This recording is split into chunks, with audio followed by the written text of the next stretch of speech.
Welcome to my channel SA Ram. మనం ఈ పొద్దు మాట్లాడకపోతున్నాం కెప్టెన్. నెక్స్ట్ కెప్టెన్ ఎవరు టీమిండియా T20కి? అదే ఎవరెవరు లైన్లో ఉన్నారు? సూర్యకుమార్ యాదవ్ కెప్టెన్సీ తప్పించి ఎవరికి కెప్టెన్సీ ఇవ్వబోతున్నారు?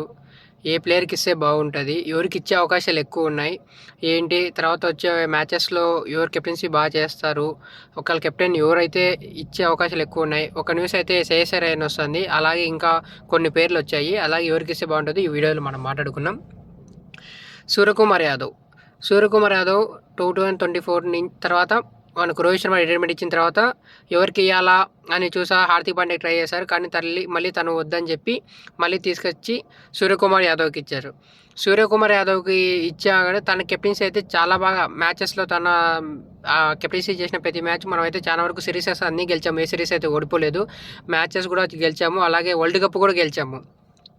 అలాగే ఏంటంటే తను రోహిత్ శర్మ, అలాగే మహేంద్ర సింగ్ ధోని, అలాగే సూర్యకుమార్ యాదవ్ వరల్డ్ కప్ తీసుకొచ్చిన హీరోస్తో తను కూడా పంచుకున్నాడు ఆ ట్రోఫీని. అది సూర్యకుమార్ యాదవ్, అలాగే మహేంద్ర సింగ్ ధోని, తర్వాత మన సూర్యకుమార్ యాదవ్. తన కెప్టెన్సీలో అయితే ఏదీ లేదు, కానీ తన మంచి కెప్టెన్. తన కెప్టెన్సీ చాలా బాగుంది. ఈ మధ్యలో తన ఫామ్ అనేది చాలా డిప్ట్ అయిపోయింది. ఏంటంటే మనం చూసాం ఈ సీజన్ ఐపీఎల్లో కూడా తన ఫామ్ అయితే అంతగా ఏమి సరిగ్గా లేదు. ఏ మ్యాచెస్ కూడా సరిగ్గా లేదు. స్టార్స్ వస్తున్నాయి కానీ దాన్ని పెద్ద స్కోర్గా అయితే కన్వర్ట్ చేయలేకపోయారు. అయిపోయాడు. ఇంతకుముందు సీజన్ 2025 సీజన్ అయితే తను ప్లేయర్ ఆఫ్ ద సిరీస్ మొత్తం నిలిచినాడు. తను చాలా బాగా ఆడినాడు. స్కోర్ అయితే 650, 700 నియర్గా చేసినాడు. తను 4th ప్లేస్లో ఆడుతా కూడా చాలా బాగుంది పోయిన సీజన్. ఒకవేళ ముంబై ఫెయిల్ అయినా కానీ తను మాత్రం మంచి సక్సెస్గానే మంచి రన్స్ చేసి చాలా బాగా ఆడినాడు. కానీ ఈ సీజన్ చూస్తే ముంబై ఫెయిల్ అయింది, అలాగే తను కూడా ఫెయిల్ అయ్యారు. కానీ తనైతే మనకు వరల్డ్ కప్ అయితే గెలిపించాడు. ఆ వరల్డ్ కప్స్లో కూడా తన దగ్గర నుంచి మరీ ఎక్స్పెక్ట్ చేసేంత పర్ఫార్మెన్స్ అయితే ఏమీ రాలేదు. మరీ ఓవర్గా వచ్చేసి చేశాడు అన్నట్లు ఏది అనిపించలేదు. 1 or 2 మ్యాచెస్ అయితే ఆడాడు. అలాగే ఇంకొకటి ఏంటంటే బీసీసీఐ ఇప్పుడు ఏమనుకుంటానంటే వాళ్ళ టార్గెట్ మొత్తం నెక్స్ట్ ఇయర్ తర్వాత ఇయర్ జరగబోయే 2028 వరల్డ్ కప్ పైన పడింది. అలాగే అప్పుడు మనకు ఆ ఇయర్లోనే ఒలింపిక్స్ కూడా ఉన్నాయి. దానికి కూడా ఈసారి క్రికెట్ అనేది యాడ్ చేశారు. కాబట్టి దాన్ని కూడా దృష్టిలో పెట్టుకొని 2 years ఎప్పుడైనా మనం చూస్తున్నాం 2 years ముందుగా నుంచి మన టీం అనేది T20 టీం దానిపైన ఫోకస్ ఎక్కువ పెట్టిండే. అలాగే ఈ సీజన్లో కూడా ఇప్పుడు కూడా సూర్యకుమార్ యాదవ్ వయసు ఇప్పటికి చూస్తే నియర్ది 36, 37 నియర్గా ఉంది తనకి. ఇంకా 2 years అయితే టఫ్ అవుతుంది. అందులో తన ఫామ్లో కూడా లేడు. అంత ఫామ్ కూడా అదే ఏం అనిపించలేం లేదు. ఎందుకంటే తన నుంచి తీసేసి ఇప్పుడు కెప్టెన్ వేరే వాళ్ళకి ఇవ్వబోతున్నారు అనే న్యూస్ అయితే వచ్చింది. అఫీషియల్గా వచ్చింది. అది ఇంకా అయితే జస్ట్ రూమర్ అనేది పుకారైతూ ఉంది. అది ఇంకా కన్ఫర్మ్ అనేది అయితే ఎక్కడ కన్ఫర్మ్ చేయలేదు. ఇంకా బీసీసీఐ కానీ ఇంకా ఎవరు కానీ కన్ఫర్మ్ చేయలేదు. జస్ట్ ఒక రూమర్ అని వచ్చింది. తర్వాత మన T20కి కెప్టెన్ ఎవరు అనేది కూడా ఒక చర్చ జరుగుతుంది. అలాగే ఇంకోటి చూసుకుంటే ఏషియన్స్ గేమ్లకు కూడా 30 numbers ప్లేయర్ ఇచ్చారు. అక్కడ పంత్ ఉన్నాడు, సిరాజ్ ఉన్నాడు, తర్వాత అభిషేక్ శర్మ ఉన్నాడు, అలాగే వైభవ్ సూర్యవంశీ కూడా ఉన్నాడు. కానీ అక్కడ 2 ప్లేయర్లు అయితే లేరు ఆ టీం ఇచ్చిన దాంట్లో కూడా. ఎందుకంటే మనకు కొంచెం తొందరగా ఆ టీం ఇవ్వాలి కాబట్టి దాంట్లో కూడా అయితే ఒకటి మెయిన్ లేనిది సూర్యకుమార్ యాదవ్, అలాగే ఇంకొకటి ఎవరంటే గిల్. ఎందుకంటే గిల్ ఎందుకు లేడంటే గిల్కి మధ్యలో వన్డే మ్యాచెస్ ఉన్నాయి కాబట్టి, టెస్ట్ మ్యాచెస్ ఉన్నాయి కాబట్టి దానివల్ల అప్పుడు క్రాష్ అవుతుంది కాబట్టి అందువల్ల తనైతే లేడు. ఎందుకంటే తను కెప్టెన్ కాబట్టి, వన్డేకి టెస్ట్కి తను కెప్టెన్ కాబట్టి తను ఇంపార్టెంట్ కాబట్టి తనైతే ఆ స్క్వాడ్లో లేడు. అలాగే సూర్యకుమార్ యాదవ్ కూడా ఆ స్క్వాడ్లో లేడు. అంటే ఇప్పుడు సూర్యకుమార్ యాదవ్ని ఒక ప్లేయర్గా కూడా ఆ టీంకి తన ప్లేయర్గా కూడా తను చేసుకోవడం కూడా చాలా కష్టం అయిపోయింది. తను మేబీ తన ప్లేయర్గా కూడా కన్సిడర్ అయితే చేయడం లేదు. ఎందుకంటే తన ఫామ్ చాలా అంత ఎక్స్పెక్టేషన్ అంత అయితే ఏం లేదు. నాకు తెలిసి తను ఇంకా T20లలో కూడా కష్టమే అని అనుకుంటున్నాను. నేనైతే ఛాన్స్ అయితే కూడా రాదు అనుకుంటాను. తనకు మేబీ ఇంకొక ఛాన్స్ ఇస్తారా, ఇంకొక సీజన్ తనని కెప్టెన్ చేస్తారా అనేది అయితే లేదు. మేబీ ఎందుకంటే తన ఫామ్ అయితే సరిగ్గా లేదు. తనకు T20 world cup last T20 మ్యాచా, లేకపోతే ముందు మ్యాచెస్ ఏమైనా ఛాన్సెస్ ఉంటాయి ఏంటనేది చూసుకోవాలి. ఇప్పుడు కెప్టెన్స్ గురించి ఇప్పుడు కొత్తగా అనుకునే కెప్టెన్స్ ఎవరంటే, ఒకటి మనకు ఎక్కువగా వినిపించే పేరు శ్రేయస్ అయ్యర్ కెప్టెన్గా కాబోతున్నాడు అని చెప్పి ఎక్కువ న్యూస్ అయితే వస్తుంది. అలాగే తర్వాత తిలక్ తిలక్ వర్మకు కూడా ఇచ్చే అవకాశాలు ఉన్నాయి అంటున్నారు. అలాగే ఆ లైన్లో సంజు శాంసన్ కూడా ఉన్నాడు. సంజు శాంసన్ అలాగే ఇషాన్ కిషన్, వీళ్ళల్లో ఎవరికి అయ్యే అవకాశాలు ఎక్కువ ఉన్నాయి అనుకుంటే, ఇంకొకటి ఏంటంటే అక్షర్ పటేల్ అయితే కన్సిడర్ చేయడం లేదు తని.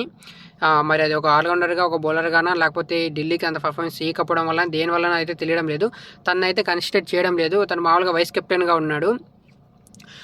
మేబీ తిలక్ వర్మకి అయితే ఇచ్చే అవకాశాలు అంతగా అయితే ఎక్కువ అనిపించలేదు, జస్ట్ అనిపిస్తుంది. ఎందుకంటే తనకు అంత పర్ఫార్మెన్స్ చేసిన అంత కెప్టెన్సీ చేశాడు, ఇండియన్ ఏకి చేశాడు, కానీ మరీ అంత అనుభవం లేదు కాబట్టి మేబీ తనైతే ఇంకా ఇప్పుడే అయితే అంత అనిపించడం లేదు. మేబీ చేసినా కానీ మంచిదే, మన తెలుగుతను కాబట్టి బాగుంటుంది, కానీ మనం అనుకున్న అంత ఈజీగా అయితే తనకైతే రాదు. తర్వాత ఇంకొకరు చూసుకుంటే సంజు శాంసన్ కూడా ఒకసారి తను ఆడినప్పుడు మంచి ఫామ్లో ఆడతాడు, ఒక్కోసారి ఫామ్ డిప్ట్ అయిపోతుంటుంది, ఒక్కోసారి మంచి ఫామ్లో ఉన్నప్పుడు చేస్తాడు. ఇప్పుడు బ్యాటింగ్ అయితే పర్లేదు, తను బాగా ఆడుతున్నాడు, ఇబ్బంది ఉంటుంది. తను మళ్ళీ కెప్టెన్సీ ప్రెజర్ పెడితే తను ప్రెజర్ పడతాడా అనేది కొంచెం ఇబ్బంది ఉంది. ఎందుకంటే తన కెప్టెన్సీ లేనప్పుడు చాలా బాగా బ్యాటింగ్ అని తను ఫామ్లో ఉంటాడు, ఒకసారి ఫామ్లో ఉన్నప్పుడు తీయలేం కాబట్టి. అదొక ఇంతకుముందు కూడా చూసాను, సూర్యకుమార్ యాదవ్ ఫామ్లో లేకపోయినా తను ఆడేయాల్సి వచ్చింది, ఎందుకంటే తను కెప్టెన్ కాబట్టి. తను సీజన్ మొత్తం వరల్డ్ కప్లో కూడా మనం ఆడాల్సి వచ్చింది, ఇంతకుముందు సీజన్ కూడా మనం ఆడాల్సి వచ్చింది.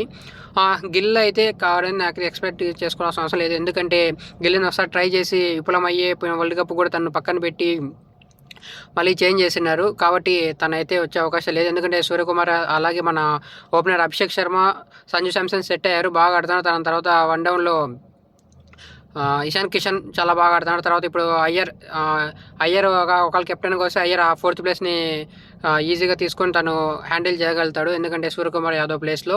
అలాగే ఇంకొకటి ఏంటంటే ఇషాన్ కిషన్ అనుకుంటున్నారు. ఇషాన్ కిషన్ కూడా తనైతే మంచి ఫామ్లో ఉన్నాడు, బ్యాటింగ్లో కానీ తన రంజీ ట్రోఫీస్లలో కూడా తన కప్పు కూడా గెలిపించి ఉన్నాడు, కెప్టెన్సీ అయితే చాలా బాగుంది. కానీ ఇప్పుడు అంత మంచి బ్యాటింగ్లో ఉన్నప్పుడు తనకి మళ్ళీ ఇప్పుడు ఆ కెప్టెన్సీ ప్రెజర్ పెట్టి ఆ కెప్టెన్సీ ఇచ్చి ఈ వయసులో మళ్ళీ తనకు అంత ప్రెజర్ పెట్టి ఆ ప్రెజర్ అవసరమా? ఎందుకంటే తను ఇప్పుడు మంచి బాగా ఆడుతున్నాడు, మళ్ళీ ఇప్పుడు ఆ కెప్టెన్సీ అనేది వచ్చి సన్రైజర్స్ హైదరాబాద్ కూడా చేసిన మ్యాచెస్ కూడా బాగానే చేశాడు, కానీ ఇప్పుడు మళ్ళీ ఇచ్చేదానికి ఆ ప్రెజర్ అనేది పెట్టడం అయితే కరెక్ట్ కాదనిపిస్తుంది. చాలా వరకు అయితే నాకు తెలిసినంత వరకు చాలా వరకు అయ్యరే అయ్యే అవకాశాలు ఎక్కువగా ఉంటాయి అని అనుకుంటున్నారు. ఇంకా ఏది కన్ఫర్మెన్స్ రాలేదు, ఇంకా బీసీసీఐ కోచ్ కానీ బీసీసీఐ. అలాగే ఇంకొకటి ఏంటంటే ఇప్పుడు కోచ్కి అలాగే కెప్టెన్కి మంచి సంబంధం ఉంటే చాలా బాగుంటుంది. ఇప్పుడు అయ్యర్కి గంభీర్కి పడదు అంటే ఎట్లా అంటే మనము చూసాం 2025లో తను 2024లో కేకేఆర్కి కప్పు గెలిపించినప్పుడు కూడా అయ్యర్ బయటకు వచ్చింది. దానికి కారణం కూడా ఏంటంటే కేటీ మొత్తము గంభీర్కే వెళ్ళిపోయింది, అందుకోసం అని చెప్పి అని కొన్ని సంథింగ్ అప్పుడు రూమర్స్ వచ్చాయి. అలాగే దానికోసం తను బయటికి వెళ్ళిపోతున్నాడు, తనకే వచ్చింది అన్నట్టు తను కూడా అయ్యర్ కూడా కొంచెం ఏదో డిసప్పాయింట్గా అనిపించినట్టు చెప్పారు. ఇప్పుడు మళ్ళీ వాళ్ళిద్దరి మధ్యన సరిపోతుందా లేదా? వన్డేలలో ఆడుతున్నాడు, దానికి ఏమి ఇబ్బంది లేదు, కానీ ఇప్పుడు కెప్టెన్సీగా ఉన్నప్పుడు సరిపోతుందా లేదా అనేది కూడా ఒక డౌట్ ఉంది. అలాగే ఈ డౌట్లో కూడా ఒకవేళ ఏమైనా మళ్ళీ ఇబ్బంది అవుతుందా అనే ఒక డౌట్ కూడా ఆలోచిస్తున్నారు.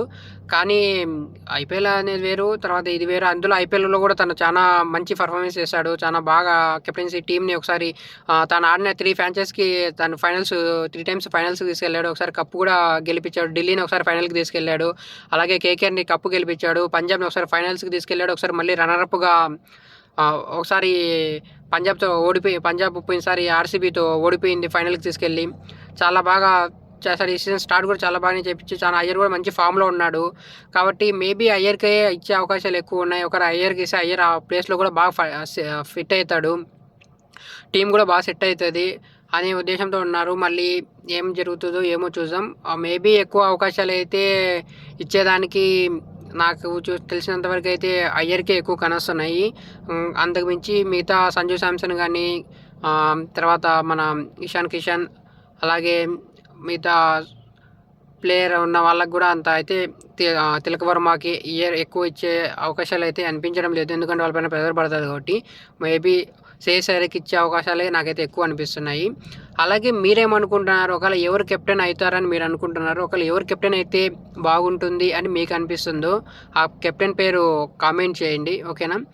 మీరు ఏమనుకుంటున్నారు? ఎవరైతే అయ్యే అవకాశాలు ఎక్కువ ఉన్నాయి, ఎవరైతే బాగుంటుందని ఎవరైతే అనుకుంటున్నారో వాళ్ళ పేరు కామెంట్ చేయండి. అలాగే నేనైతే అయ్యర్కే ఎక్కువ అవకాశాలు ఉన్నాయి అనుకుంటున్నాను. అలాగే మీరు మన వీడియోని కొత్తగా చూస్తున్నట్టే లైక్ చేయండి, మన ఛానల్ని సబ్స్క్రైబ్ చేసుకోండి, ఓకేనా? డౌట్ ఏమైనా ఉంటే కామెంట్ చేయండి, ఓకే? ఇంతవరకు మన వీడియోని మీరు చూస్తున్నట్టుంటే థ్యాంక్ యూ, ఓకే? కామెంట్ చేయండి మర్చిపోకండి. మీకు ఏ కెప్టెన్ కావాలని అవుతారని అనుకుంటున్నారో వాళ్ళ పేరు కామెంట్ చేయండి. ఓకే. థ్యాంక్